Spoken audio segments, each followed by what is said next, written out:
So Dave and Brad. I'm sorry. Thanks, everybody, and thanks for understanding that we're having a late start because of some blockages in the traffic. Thanks for joining us today. There are lots of new faces among some familiar ones, and we're very glad to have you all here.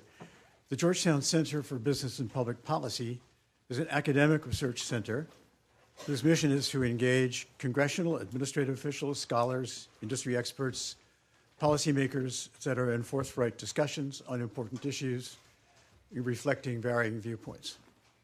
So this trade forum series is entering its 5th year with nearly monthly sessions such as this one. I particularly want to thank Mitch Ralph with Congressman Brendan Byrne for his help in supporting this program. Where's Mitch Ralph? There he is right there. Good man. No room, no meeting. South Korea is a very small country with a very powerful economy, the world's 12th largest, just behind Russia. The KORUS agreement has had important benefits for U.S. services, manufacturing, and agriculture, but there was an amazing dramatic moment at the end of the summer when it appeared the president would simply pull out of KORUS, pull us out of KORUS.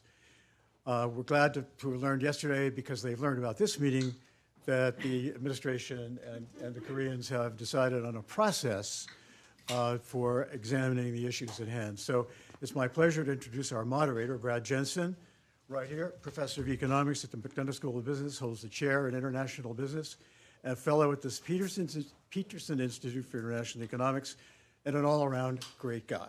Brad Jensen. Thanks, Bob. I'll also extend my welcome and thank you for your patience. We have a terrific lineup today. We will start out with Wendy Cutler. Wendy is Vice President and Managing Director of the Asia Society Policy Institute.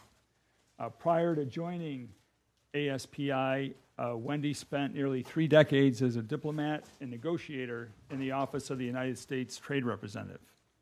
Most recently, she served as acting Deputy U.S. Trade Representative, working on a range of U.S. trade negotiations and initiatives in the Asia-Pacific region. In that capacity, she was responsible for the Trans-Pacific Partnership Agreement, including the bilateral negotiations with Japan. Prior to that, and most relevant for today, Wendy was the chief U.S. negotiator for the U.S. Korea Free Trade Agreement. She has deep experience in the region. Beyond that, you have her bio with you. So I think we'll start out with Wendy, have Wendy lead us off, and then I'll introduce the rest of our panelists after that. Okay. Well, thanks so much, Bob and Brad, and thanks everyone for coming out today on a Friday afternoon to hear about the U.S. Korea Free Trade Agreement. This agreement's been very close to me for the past 15, probably 12, 13 years when it was first envisioned, so I know I am here, but I'm glad to see all of you here as well. As Bob mentioned in his opening remarks, it's been a quite eventful time on the U.S. Korea Free Trade Agreement. I remember the Friday right before Labor Day just getting a lot of calls from colleagues around town. Did you hear that the president's going to withdraw from the U.S. Korea Free Trade Agreement? And so everyone's buzzing around and everyone's trying to find out what's really going on.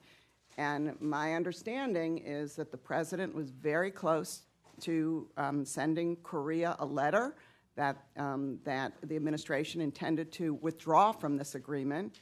And frankly, I think the only thing that saved it that weekend, and this is a really strange turn of events, was the fact that Kim Jong-un tested a hydrogen bomb that weekend. And so it was kind of put on the back burner for a little bit. Right now, we're in a better place than we were.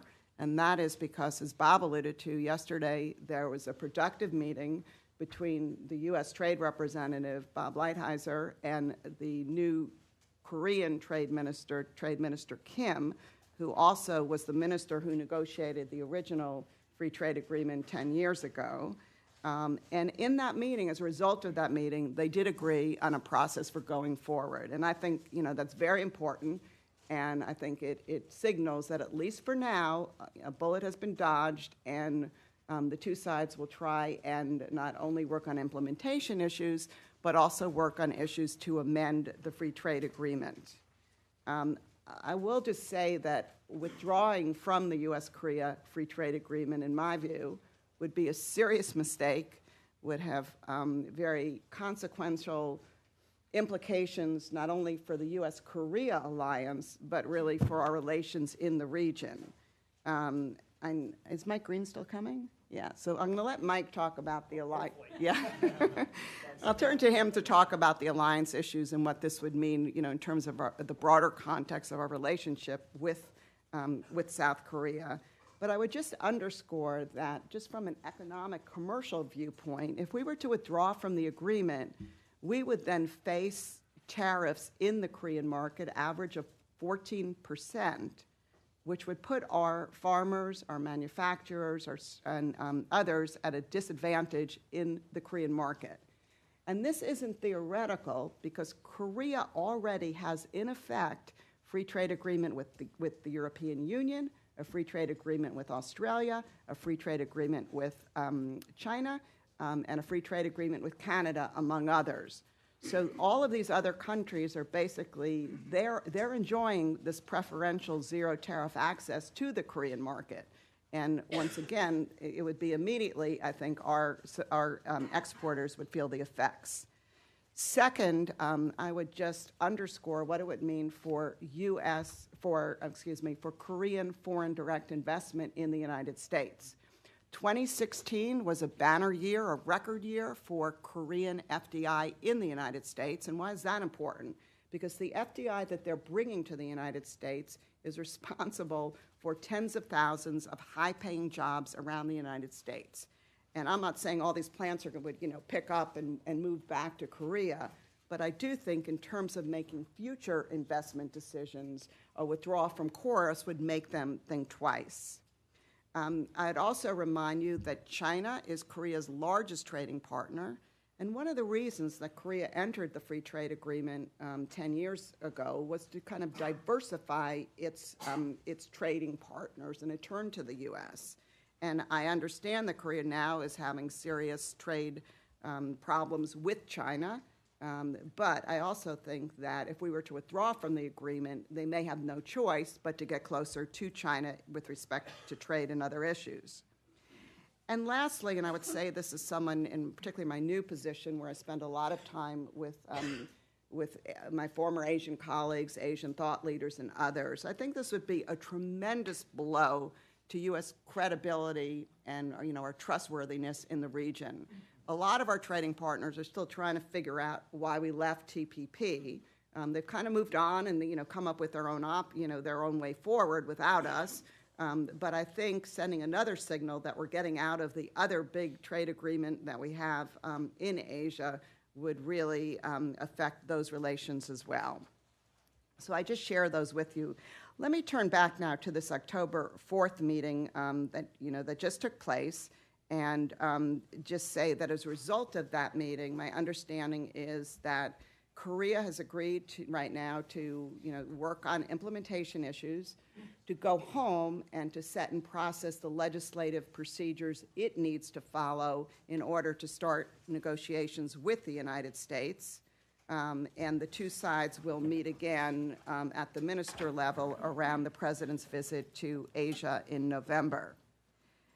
I think this outcome is an important step forward, but I think it's only the beginning of what's likely to be a very tough road ahead. I don't think that this means that the U.S. will not consider withdrawing from the agreement, because I think these will be tough talks. And why do I think that? I mean, one of the reasons was just to read the statements by Lighthizer and Kim when this meeting ended, where Lighthizer emphasized that we need to engage on amendments that will, quote unquote, lead to fair and reciprocal trade, with Trade Minister Kim stressing the need to strengthen mutual benefits, mutual meaning benefits to the U.S. and to Korea, and the political parties in Korea emphasizing the need to prioritize Korea's national interests. I would say that the Koreans are very tough, very formidable, and very proud negotiating partners. But I would also share with you that I think they can be pragmatic and work to find a way forward, provided that they get something out of this deal because they need to go home and to sell this deal and to gain domestic support as well. So let me then just conclude by providing kind of 6 suggestions for both sides as they approach this new phase that they agreed on yesterday. The first is, I think it's really critical that Korea step up its implementation of the U.S. Korea Free Trade Agreement. There have been a series of problems throughout this agreement. There are a lot of, still remaining what I would call recalcitrant ministries in Korea that aren't totally with the program. And I think that what Korea needs to do at a very senior level is to send the message down that these issues are going to be worked on. Too often, Korea's kind of relied on the junior working level people, and these are people who are not going to solve these issues. So I think it's very important that a senior level commitment be made to clean up the implementation issues and also to really, take action on a few items right away. Second, I think it's very important that the United States convey to Korea its priorities for amendments. My understanding is that during their August meeting, the U.S. presented Korea with a very long list of demands. Korea getting this list, like any trading partner, it's very hard to deal with lots and lots of requests. And there's limited bandwidth among the Korean officials to work on issues. So I always found in the negotiating process, you're not going to show your whole hand, but it's really important to give your partners a sense of what's really important to you in the negotiation. Third, I think Korea then needs to see what the U.S. is requesting and calibrate its request to the U.S. based on the scope and nature of the U.S. requests. 4, I think it's very important that both sides recognize that each side has their own, sensitivities and what we call in the trade community red lines. And here, I think it's important, particularly given the desire by both parties to proceed with these negotiations on an accelerated timeline, to not overstep and overreach in terms of what they want to accomplish. And here, I would just say, and I'm going to touch upon agriculture, and I'll let David comment on this more, is that, the agriculture community is doing very well in the Korean market. Korea is living up to its obligations there. It's relaxing its tariffs and quotas on schedule as agreed upon.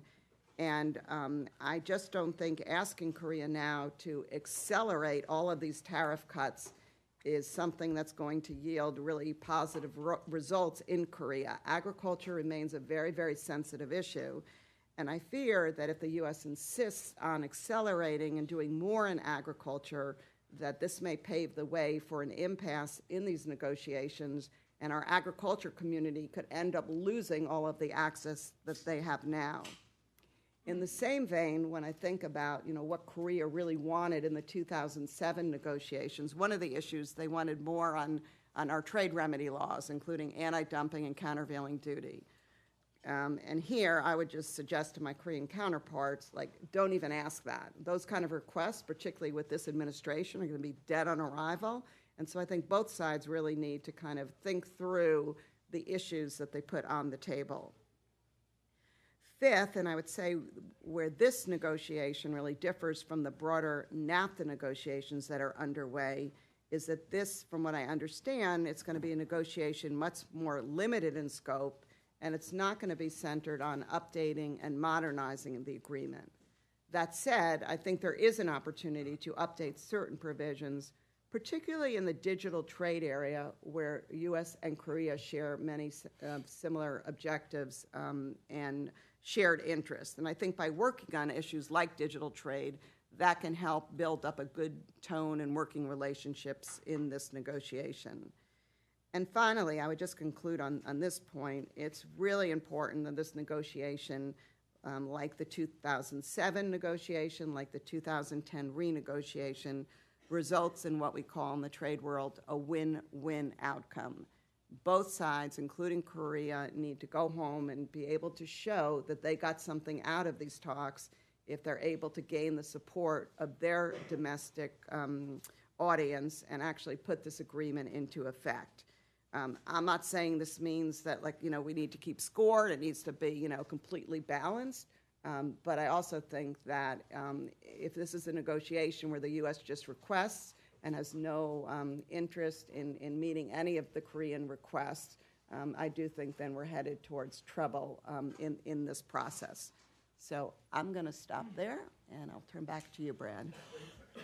Thank you, Wendy, for that that was terrific for setting the stage. And now we're going to bring in several other perspectives to flesh out the nice foundation that you set. So our next panelist will be Professor Michael Greene, who is Professor of Asian Studies and Foreign Service at Georgetown University, and also Japan Chair at the Center for Strategic and International Studies. Prior to joining Georgetown, Michael served on the staff of the National Security Council from 2001 through 2005, first as Director for Asian Affairs with responsibility for Japan, Korea, Australia, and New Zealand, and then as Special Assistant to the President for National Security Affairs and Senior Director for Asia with responsibility for East Asia and South Asia. And I believe, Michael, that you had, you mentioned in an email exchange that you had done some of the work evaluating the implications of KORUS to the U.S. Korea strategic alliance. So we'll look forward to your comments on that. After Michael will be Brad Smith, who is Chief International Officer at the American Council of Life Insurers. His focus areas have included insurance market liberalization for U.S. companies overseas, particularly in Asia, and monitoring foreign trading partners' compliance with bilateral and multilateral insurance trade agreements. And then last but not least, we have David Salmonson, who is currently Senior Director of Governmental Relations with the American Farm Bureau Federation in Washington, D.C. Prior to joining the American Farm Bureau, he was Assistant to Commissioner of New York State Department of Agriculture and Markets. So a nice set of perspectives to enrich the great start that Wendy gave us. So, Michael. Thank you, Brad. Thanks, Wendy, for that good opener. I apologize for being late. I took a taxi over from Georgetown where I was teaching and got caught in the National Law Enforcement 5K run. And I sat in the cab. I was about 4 blocks away, and the police were moving pretty quickly. And then I realized it was also friends and family. So when the 8-year-old started going, I thought I'm going to have to walk. So I got out and walked, and I'm late. Apologize. So when the KORUS, the U.S. Korea Free Trade Agreement, was just a glimmer in the eye of USTR Rob Portman and President Roh Moo-hyun and President Bush and others.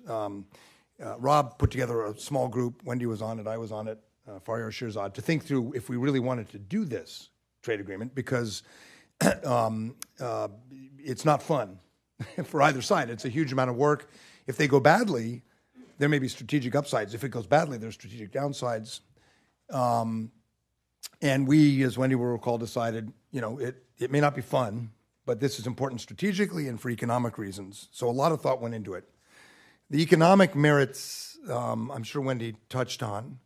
The bilateral trade deficit has increased with Korea, but so too have U.S. jobs tied to exports to Korea, about 20% since KORUS was created, according to some estimates. And walking out of KORUS would be economically dumb. I mean, it'd be devastating for agriculture, for exporters.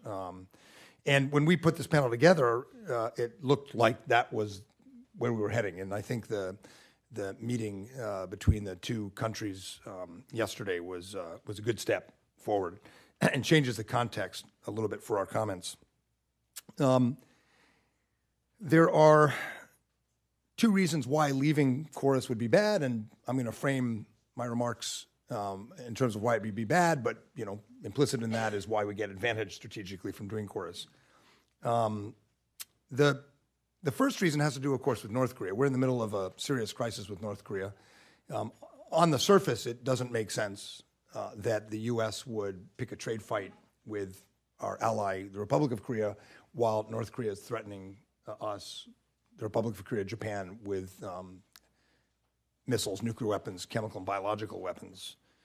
Digging a little bit deeper, There is nothing Kim Jong-un would like more right now than a fight between Seoul and Washington.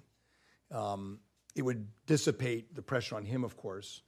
It would distract us from implementing sanctions, aligning the allies to deal with the problem. But more basic even than that, it would fit into the North Korean plan for nuclear weapons. The North Korean nuclear weapons program, which on the current path will likely result in the DPRK having the ability to deliver a nuclear weapon to the continental United States. I don't think, based on the unclassified intelligence that's been out, they're there yet. Getting a missile to the U.S., they've proven they can do. Getting a warhead to survive reentry and the rest of it is not as easy, but not impossible. So that's the track they're on. They already have hundreds of missiles aimed at Japan, thousands of shorter-range missiles and artillery tubes aimed at the Republic of Korea.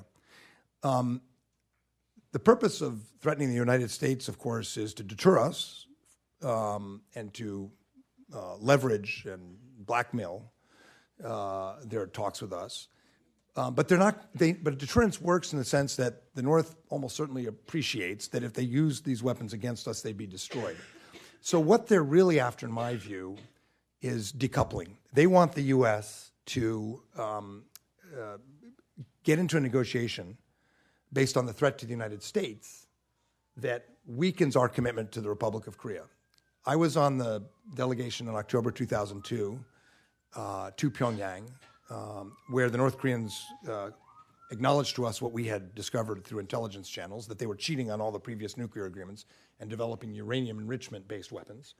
They acknowledged it, but then they also told us their demands, which were not surprising for the Korea hands in the room. End the U.S. nuclear umbrella over South Korea and Japan, withdraw forces, and sanctions, pressure Japan and Korea to give economic aid. So that's what they're after. The nuclear weapons are not designed to attack the U.S. for the sake of attacking the U.S. It's designed to intimidate the U.S., so we begin a negotiating process that weakens the security of the Republic of Korea and gives them legitimacy and leverage to, as crazy as it sounds, move towards unification under the North. So leaving KORUS, breaking this commitment to Korea that two previous presidents made and the Congress would completely play into that strategy. The second reason breaking KORUS would be a bad idea, and therefore why KORUS is a good idea strategically, has to do with China.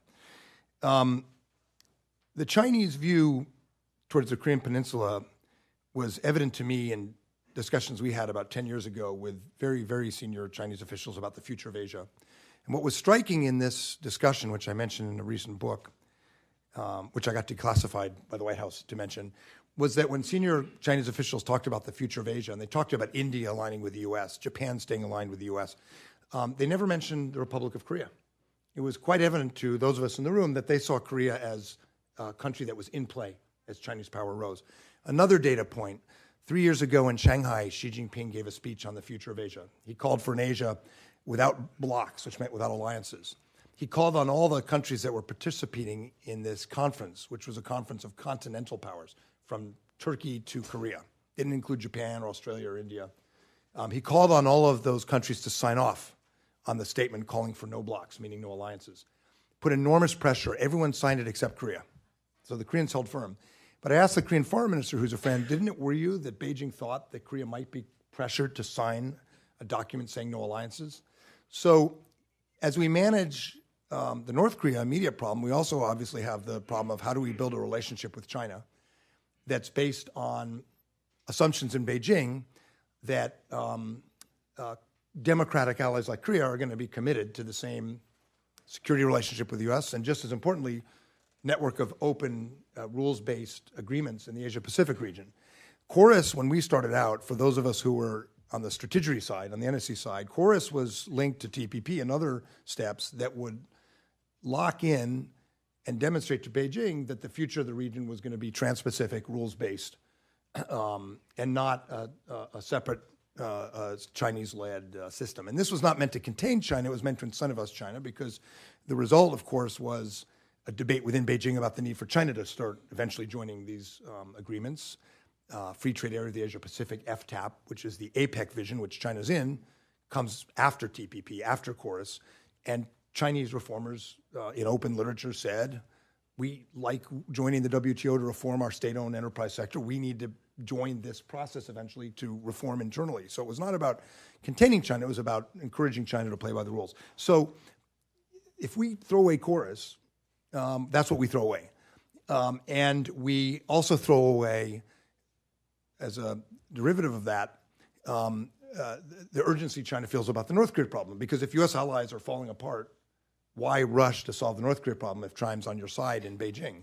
But if U.S. allies are getting stronger, contrary to Chinese expectations, then there's an obvious strategic downside to North Korea motivating all these bilateral U.S. alliances to get stronger and then cooperate with each other. Now, that's why leaving KORUS is a supremely bad idea, but it looks like we may have dodged that bullet. I suspect that those who wanted to leave KORUS in the administration wanted a scalp, and it looked like it was going to be easier than NAFTA, which they came to realize 30 minutes before announcing they were leaving NAFTA would be death for American agriculture. Thanks to the good work of my colleague on the left here, the president got the message. I think now probably the politics of this have shifted where the White House politically gets how damaging leaving KORUS would be. So with that as background, I agree with what I think Wendy said, although I didn't hear it, which is Korea's got to implement KORUS. It's not like there are no problems. And this will and should be a tough negotiation. And I just end with a few recommendations which I think complement what Wendy said, but sort of from the national security side. First, the U.S. has got, and the administration has got to establish strategic links into Cheongwadae, into the Blue House, and into Seoul, like they have with Japan and Abe. The relationship with our allies is so personality dependent. And it is possible to have a tough trade negotiation and a strong security relationship at the same time. But you need a few key people in both capitals, but especially in the White House and the Blue House, who get it, who can help prioritize and avoid gratuitous and self-defeating public declaration statements, so on and so forth. We have that with Japan, actually. The relationship to the Kante, the PM's office, is pretty good for this administration. We don't have it with Korea. There's no ambassador in Korea right now from the U.S., and there should be. There's no Assistant Secretary of State, as you know, for East Asia and the Pacific. There should be.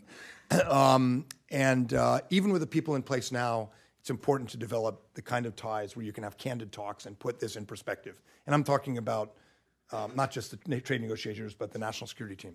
Second recommendation, you don't want to go into, let's just be very nationalistic in America first for a moment. You don't want to go into a trade negotiation with your team divided. And the Trump administration's team is badly divided. Clearly, the national security professionals think the trade people are going to do damage to our relationship. The trade people, I suspect, many of them think the national security people are not on board with the economic agenda they have. We saw this in the Clinton administration in early years when there was a split between the national security and trade negotiators. And of course, our counterparts played that division very effectively. So if the administration wants to get results, they're going to have to get their own team together and their own act together. And the national security people and the trade people have got to get on the same page. I'm counting on Wendy not contradicting me when I say this, but I never felt when I was in the NSC for the 5 years I was there and Wendy was negotiating, particularly with Japan at the time, I never felt like anyone sensed daylight between us, right? Which was unusual. It's partly because Wendy's a really good negotiator and tricked me and I did whatever she said. It's partly because I'd once worked in USTR. It's partly because I think the way the NSC was structured, I dual reported to the economic and security sides. But for a variety of reasons, including Wendy's smarts and good grace, we presented a united front. This administration is going to be going into this clearly divided, so that's critical. And then the last thing I'd say is, two last things real quick, to add on to Wendy's recommendations. Trade negotiations are about fear and greed. And we're going into this one with Korea mostly using fear as our leverage. We got to get more greed. There's got to be a larger prize to incentivize Korea. And that larger prize, frankly, when we did KORUS, was going to be TPP, NAFTA, the larger trade architecture, and all the markets that would open and all the rules that would allow partners to help make. I don't see the administration embracing TPP anytime soon, but I do think absent that larger vision of where we're going with this, the negotiators will have less leverage. Finally, what's the big prize? The big prize is not KORUS. For Ambassador Lighthizer, clearly the big prize is dealing with China. And the Section 301 unilateral investigation of Chinese intellectual property rights theft is probably long overdue in some ways, but it's a Section 301, which means it's unilateral. And I think USTR knows this, but if they want to get leverage on the China problem, they're going to have parallel efforts with Japan, Europe, Korea on the China front. So if we're fighting with Korea, and this will be a tough negotiation, and it should be, but if we're openly fighting with Korea or Japan or the EU, we're just going to weaken our own case as we try to get these countries to take a common position in dealing with Chinese intellectual property rights theft. The original plan was to do this through a multilateral WTO case, and the USTR has dropped that because Ambassador Lighthizer is going back to the 80s, and we're doing the Section 301, which, one way or the other, we should be addressing this. But if we go unilateral, they're going to have to think hard about how we corral allies and partners to reinforce this so that we're not isolated by the Chinese the way, frankly, we have been in the past by Japan or other countries when we've tried to go unilateral. So I think they'll supplement what Wendy said from the strategic side. Thanks. Brad, perspective from the insurance industry. Thank you, Brad. It's a little hard following up on these two as I'll be telling you why KORUS is important and why we support its continuation from the life insurance industry standpoint, and that obviously is in the hierarchy of priority, not as high as national security or macroeconomic policy. But for people on congressional staff, I'd just like to try and make it maybe kind of more Main Street relevant why this is important to us. One of the things I always do when I travel internationally or in the United States is if you look at it in virtually any city and you look at the skyline, you'll see names on buildings. And in most American cities, one or two of the buildings will have a life insurance company on it. If it's in New York, it's MetLife.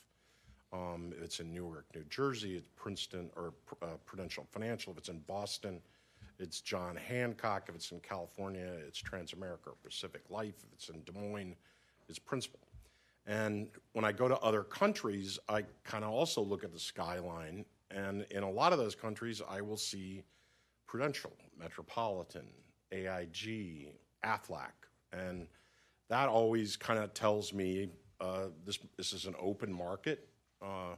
They allow foreign companies in. They have an open financial services sector. They probably value individual savings. They probably value protecting their families. They probably have a lot in common with the U.S. economy, the U.S. judicial system in terms of you need rule of law, you need contract certainty for countries to have in life insurance markets. You need to have belief in the government and in that it will regulate companies that are making promises 30, 40, 50 years down the line that are not only promises to you, they're promises to your children, potentially your grandchildren. So you got to believe in these countries.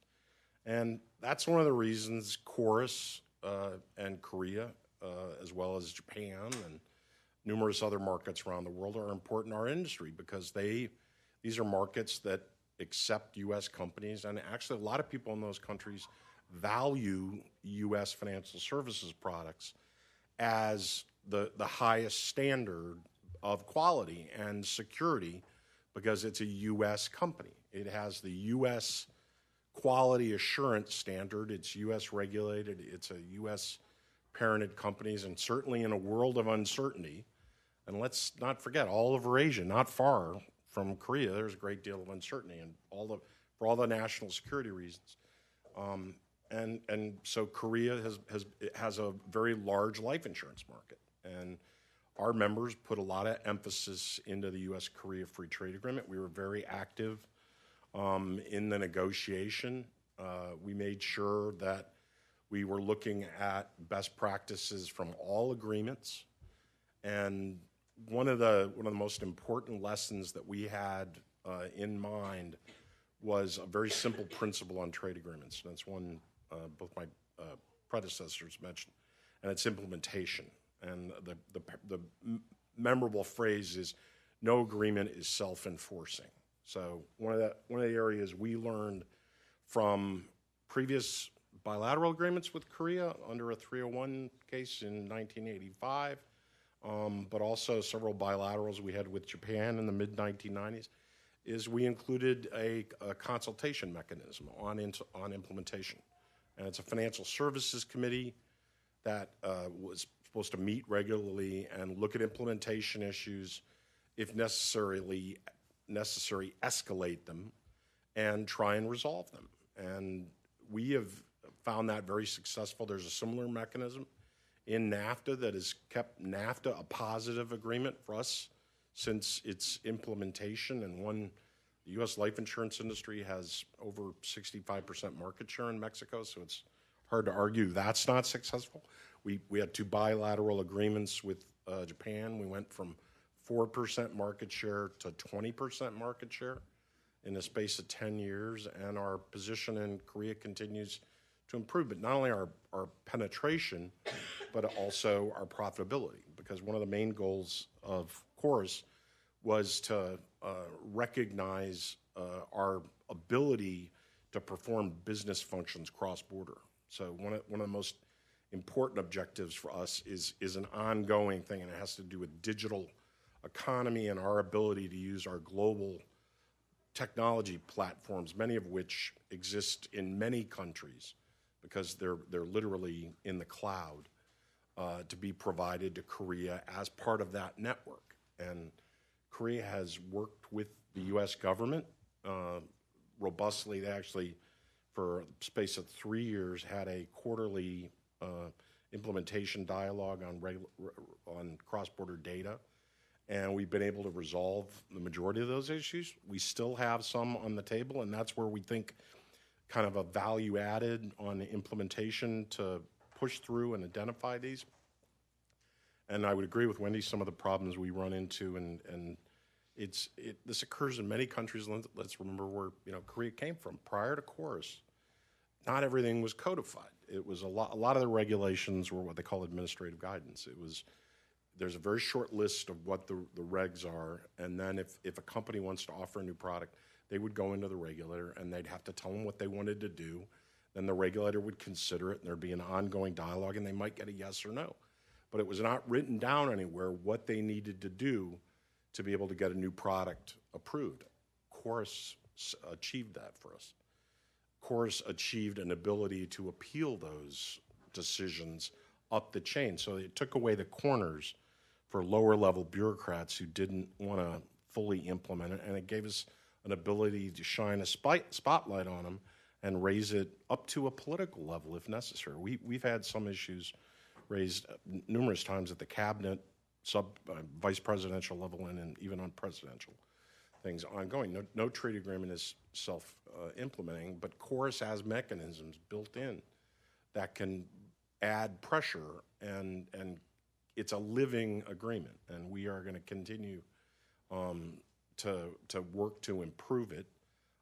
I would just say, for us, the agreement itself also established a great deal of very important precedents that we would not want to see abandoned. It's Korea, a significant portion of the market prior to KORUS was not actually regulated by an independent regulator. They were independent market operators under the Ministry of Agriculture and several other ministries that offered insurance to people without being subject to government oversight and enjoying full faith and credit of the government. And it was a postal insurer and a few others. And so after KORUS, they actually have gone beyond the principles established in the liberalization and applied additional levels of level playing field to even make sure that any advantages are removed and they're fully regulated. Because at the end of the day, the Korean regulators and the U.S. regulators have the same objective, and it's not only we're able to address issues not only in terms of the letter but the spirit.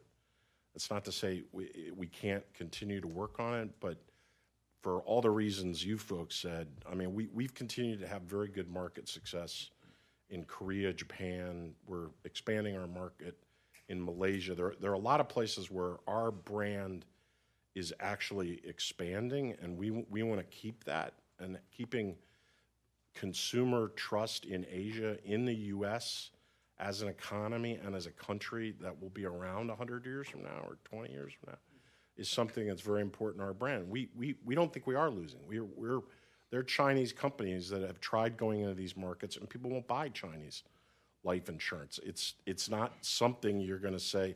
I mean, no dispersion on Chinese financial services, but people think of the U.S. as a higher, more developed, and it's a quality product.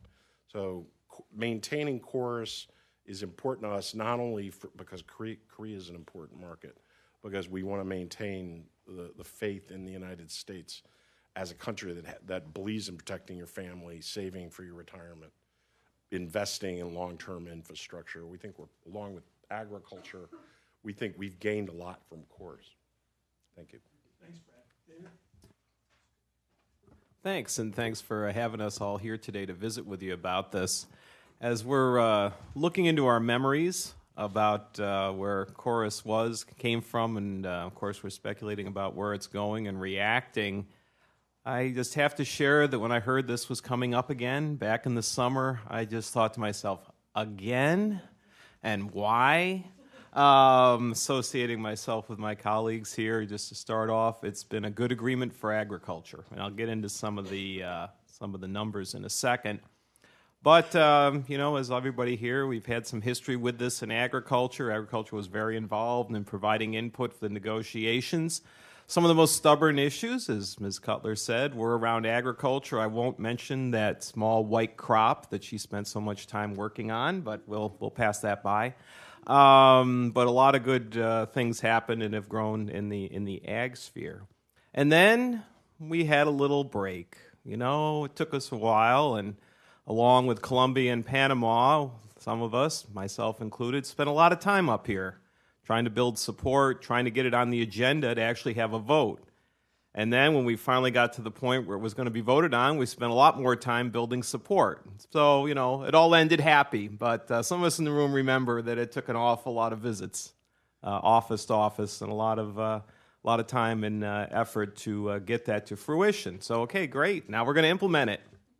Some industries and people have had implementation concerns for ag. I think it's gone pretty well because most of it was focused on lowering tariffs. And those were on a schedule, and they either went away immediately, or an example, say, of our beef exports, they're being lowered so that our beef is competitive in that market and sales are growing. So that's all been to the good. And now we're going to go back and look at it again. So here we are again. So, a little history revisited here. But just to get some statistics, it's always good to look at the numbers and what the business is going on there. When we were negotiating this back in the mid-2000s, our ag exports into South Korea were right around $3 billion a year, and now we're over $6 billion, and this year potential will be at $7 billion. South Korea is the fifth largest single country export market for U.S. agriculture, and part of the countries clustered in that part of Asia make up almost a third of all our total ag exports, with China at about $24 billion a year, Japan at $11 billion a year. If we add South Korea going up to $7 billion a year, we're getting up to almost $40 billion of the $130+ billion a year in U.S. ag exports. So, all of this is pretty important. And it all, as we've said before, it all kind of hangs together. But what are we actually selling? Well, we're selling over $1 billion a year in beef, almost $1 billion a year in corn, about $500 million a year in fruits, vegetables about the same, pork products almost $400 million a year. So a wide variety of foods, agricultural commodities going into South Korea. And as far as the trade balance part, which seems to be something that's focused on a lot these days, where we're selling over $6 billion, South Korea sells us about $500 million a year. So if you're just looking at it from that point of view, we're doing all right. We're doing all right in our trade with South Korea. And we're still maintain market share. I think Wendy said, we have competitors. Other countries have made trade agreements with South Korea, but we're still maintaining roughly about 30% of all South Korea's food imports are coming from the U.S. So we are holding our own. I think that within the context of, had now, 2 meetings, now it looks like we're heading into a more usual renegotiation process. We'll see how it all develops. People have to have asks. Well, we didn't have an ask, Wendy, because I wasn't there. Nobody brought up Korea. Korea was a rearview mirror. It was being implemented. It was normal part of business. In the world I live in and doing trade and lobbying, you get one done, you move on to the next. You're not, unless somebody has problems. We weren't having a lot of problems. But now we're going to have something. I almost feel like we have to think of some asks. We don't want to be left out, right? And as you said, we're almost thinking of, well, could you reduce the tariffs more quickly? And it's like, no, don't ask for that. Well, people, I'm sure there will be some industries that'll say, well, yeah, sure, we'd love to have the tariffs reduced more quickly. But we'll see how they do with that. It was brought up earlier what happened that very exciting couple of days over Labor Day weekend when we thought KORUS might be withdrawn. Well, I had plans. They didn't happen because we spent all weekend notifying our State Farm Bureau organizations, everybody in ag did, getting them to talk to their congressmen and senators, all of your folks' bosses. Governors especially, though, we really had outreach to governors, and they responded. Because we hear this White House, people want to hear from the countryside. What does this mean to the states specifically, along with the Congress? So we did a lot of that, and we've got a lot of, I think, good support on that, and we'll probably be doing more of that as we go into the future. But I do want to focus on one point that was brought up earlier and just highlighted as closing here. We're in a competitive environment.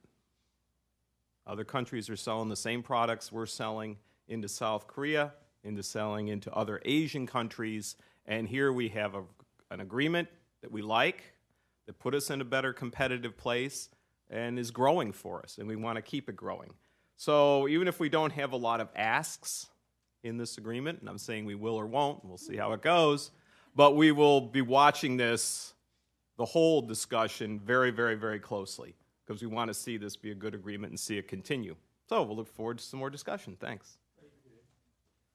Thank you. That was terrific perspectives, and I'm going to abuse the moderator's privilege, and I want to ask the first question.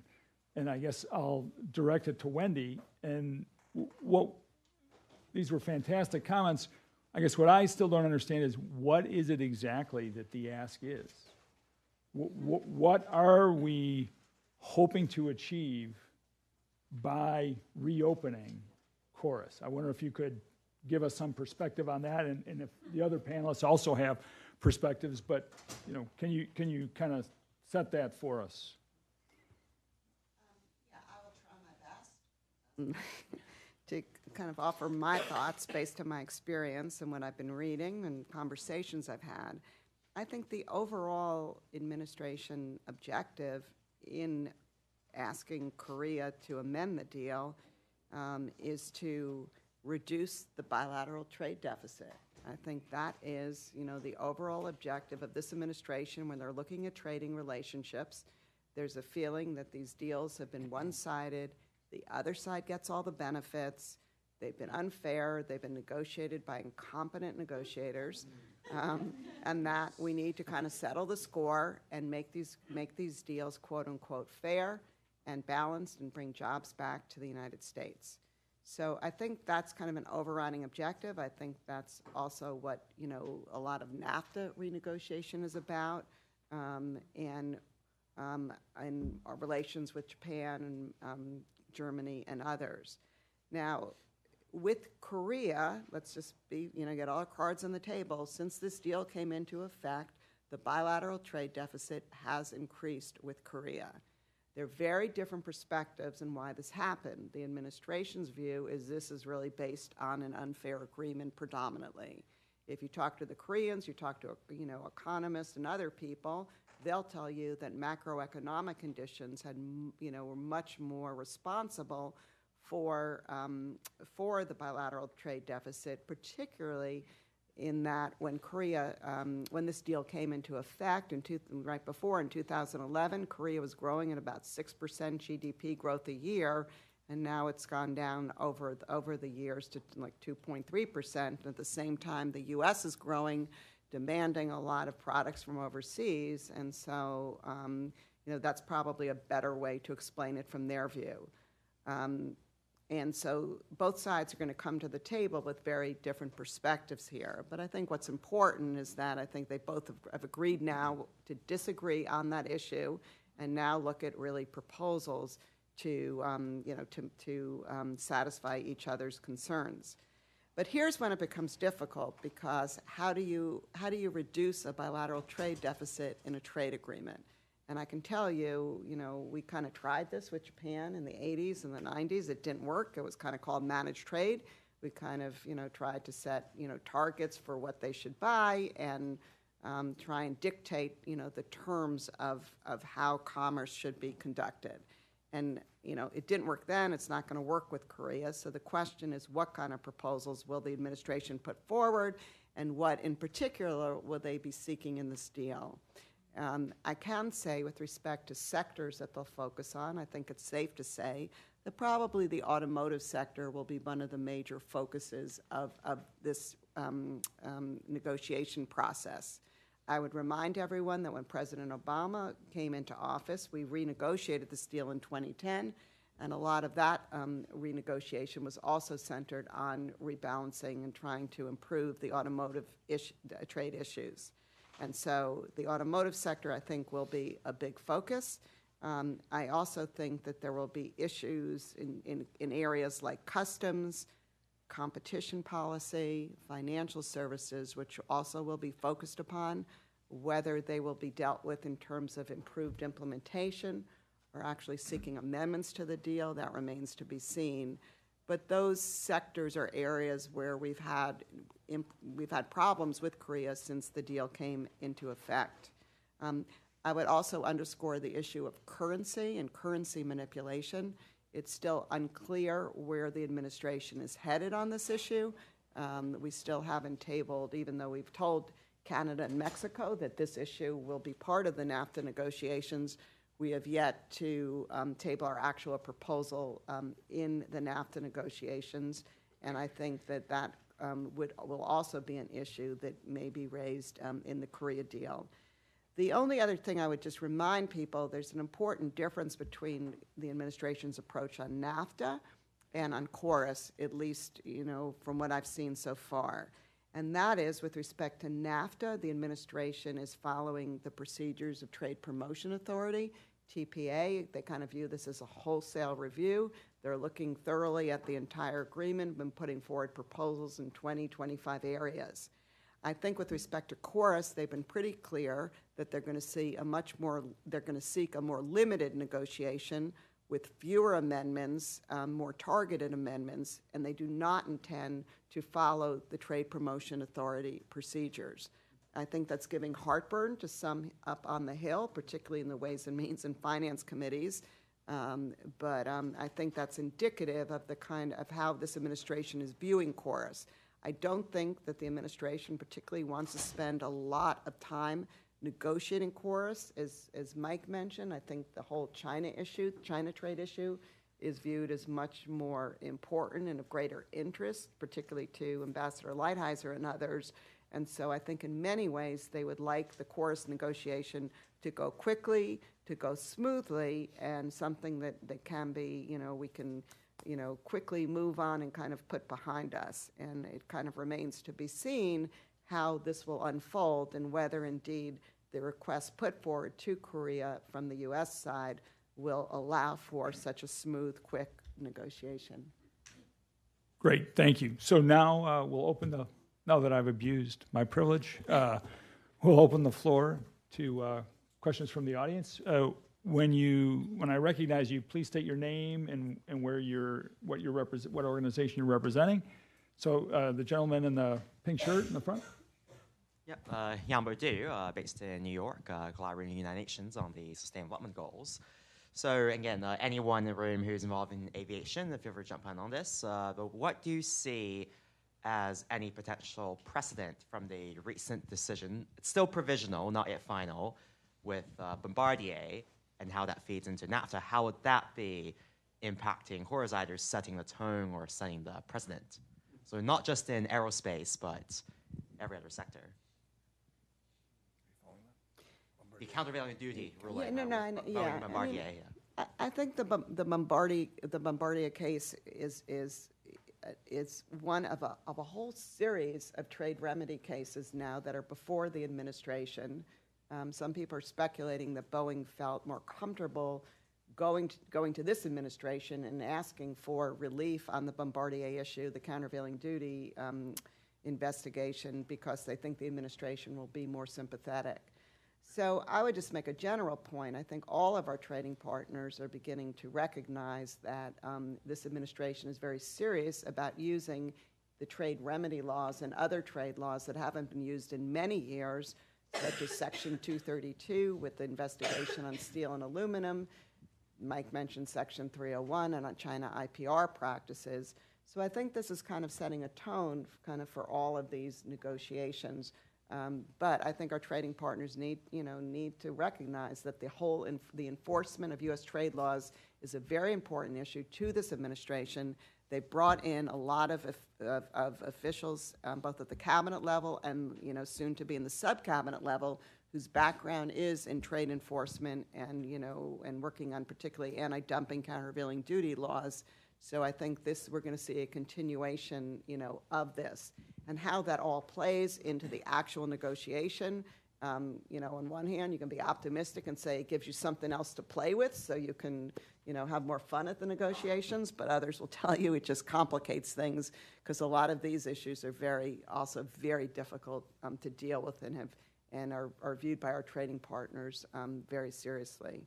Can I agree with that, and I would add that it tells you something about where the power is in this cabinet and this administration on trade policy, and it's clearly shifting to Ambassador Lighthizer, in my view,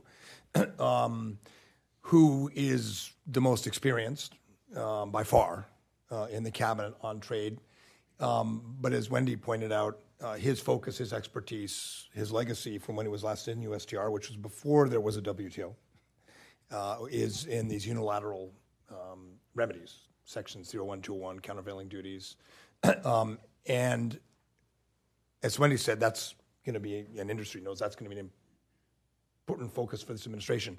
The flip side of that, in my view, I don't know if Wendy would agree, is that trade negotiations are going to be, trade deal negotiations, free trade agreement negotiations are going to be less and less important.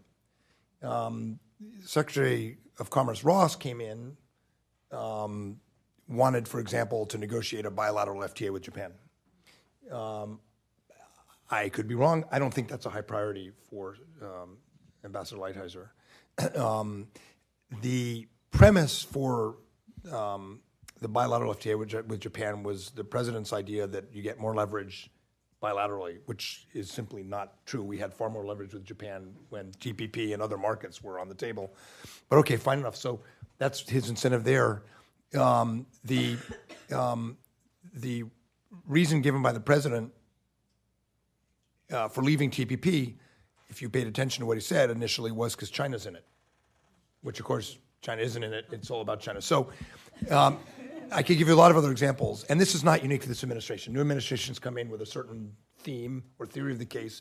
It's not, in the I've worked on a lot of campaigns. You don't spend a lot of time on precision, especially when you're tweeting every day. And so the whole theory of how trade agreements work that animated the administration is, I think, rapidly proving wrong. And Ambassador Lighthizer is not saying it's wrong. I don't get the sense he's enthusiastic about any of these trade agreements because his expertise is in enforcement. But I think that what this tells you is it's one more sign that the power is going to be much more in USTR, and the emphasis is increasingly going to be on enforcement. That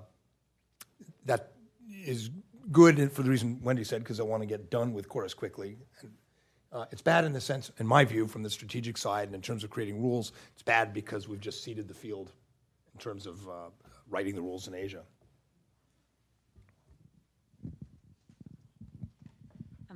Eva Hampel, U.S. Counsel for International Business. Thank you very much to the panel. Was very interesting. This question is mostly for Wendy, but anybody else who wants to answer, please feel free. Since you mentioned that the NAFTA negotiations, of course, are a very different animal from what's going on in KORUS, but those of us working on the NAFTA process, we're observing some trends in what the administration seems to be doing, where they're, I suppose, in two ways. One, potentially willing to walk away from anything that would be a significant enforcement mechanism in NAFTA, and two, it feels very much like potentially still walking away from the entire agreement is still not entirely off the table. With that in mind, do you feel that KORUS is safe, even though it's not supposed to be a grand renegotiation with KORUS, but within an administration that feels this way about trade agreements, is there not a danger that could transfer over into KORUS as well?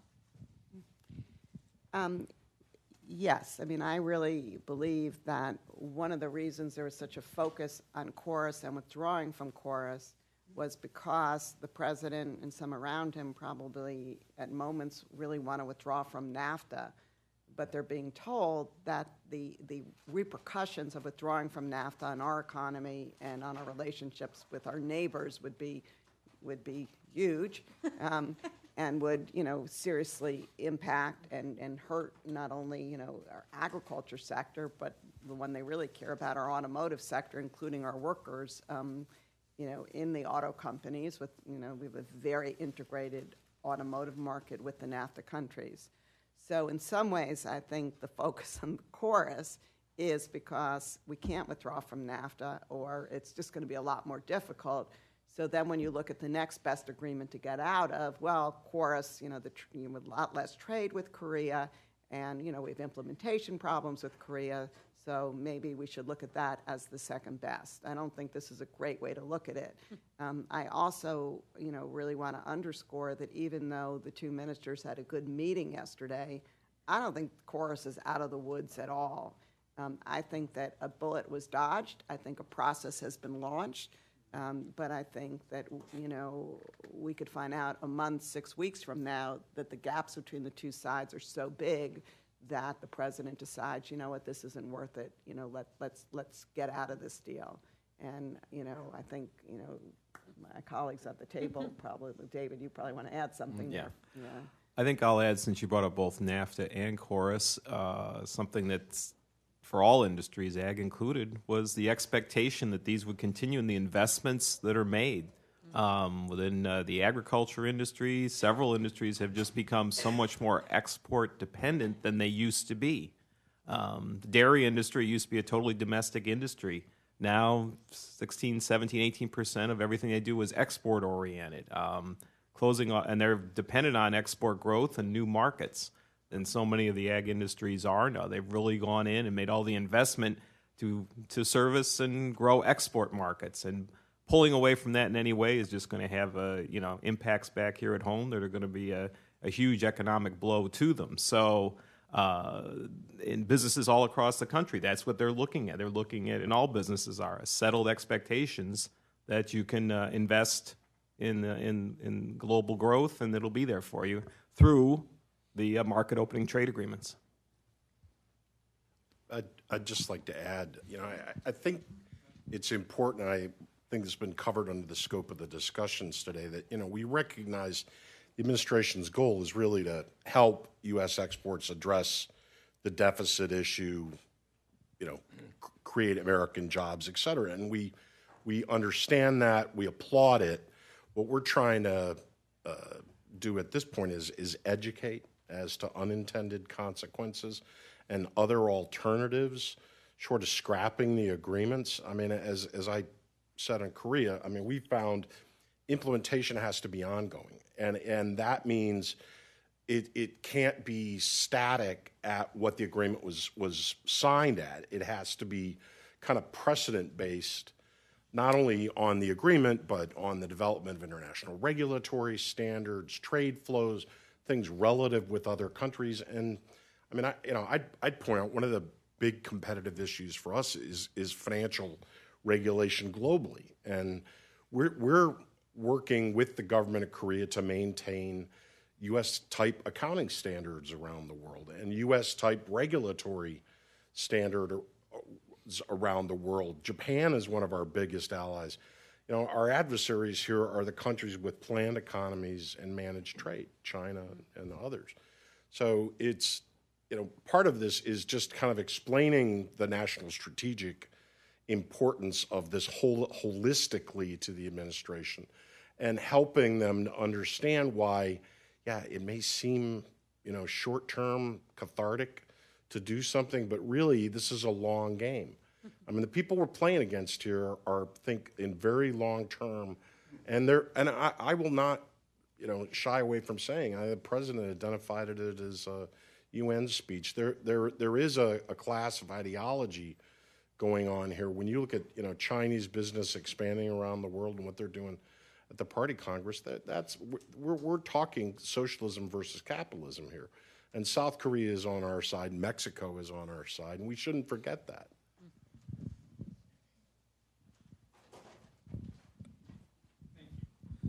My name is Kami, but I'm with the Pakistani Spectator. And my question is if there are a lot of pro-trade lobbying group in Washington, D.C. And my question is if they can target Dr. Peter Navarro and Dr. Ross, because these are the two people who are very emotional against international trade, even during campaign. And Steve Bannon is out, so people had thought, who are pro-trade, that things would calm down in the White House, but it didn't happen because of these two gentlemen. So I just wondered that if pro-trade group, I'm asking this question because pro-trade group in Washington was expecting that US would follow this model and apply this to BRICS countries like Brazil, China, India.